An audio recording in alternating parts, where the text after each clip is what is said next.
Hello மக்களே! அன்னைக்கு ஒரு நாள் நம்ம அண்டர் கிரவுண்ட்ல இருக்க எல்லா மான்ஸ்டர் ஃபிஷ்க்கும் சிக்கன் குடுக்கலான்னு சொல்லிட்டு, நானும் சிக்கன் எடுத்துட்டு நேரா அண்டர் கிரவுண்ட் லைட்டையும் போட்டு கதவையும் தொறந்துட்டு கீழ மாரா இறங்குனேன்.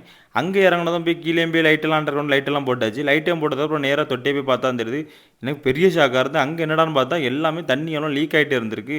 நான் இத கவனிக்காமயே இருந்திருக்கேன். சரி நம்ம இனி இந்த கம்பு வச்சு தான் இனி அடைக்கணும்னு சொல்லிட்டு நேரா துணி எடுத்துட்டு துணிய கம்புலயும் சுத்திட்டு நேரா அடைச்சாச்சு. அடைச்சதுக்கப்புறம் இனி மோட்டர போடுன்னு சொல்லிட்டு வெளிய போய் பார்த்தா, அங்க போய் பார்த்தா ஒரே மழையா இருக்கு. இந்த மழையில போய் நீ விடக்கூடாதுன்னு சொல்லிட்டு நேரா மோட்டரையும் போட்டு வந்துட்டேன். போட்டதும் வந்து பாருங்க, நம்ம மீனெல்லாம் படுத்து படுத்து நீந்த ஆரம்பிச்சாச்சு.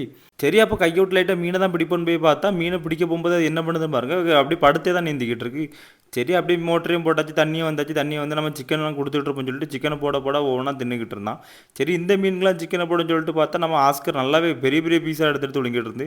அப்புறம் கரண்ட்டும் கட் ஆகிட்டு, கரண்ட்டும் கட்டானா தண்ணியும் போதுமானதாக இருந்து நம்ம மீனும் நல்லாவே நீந்திட்டு இருந்து. பாருங்கள் இவ்வளோ தண்ணி பிடிச்சிருக்கோம், இதுவும் போதுமானதாக இருந்து. மறக்காம நம்ம சேனலை சப்ஸ்கிரைப் பண்ணி ஒரு லைக்கும் பண்ணிடுங்க. இந்த வீடியோ பிடிச்சிருந்தா அப்படியே ஒரு கமெண்ட் பண்ணி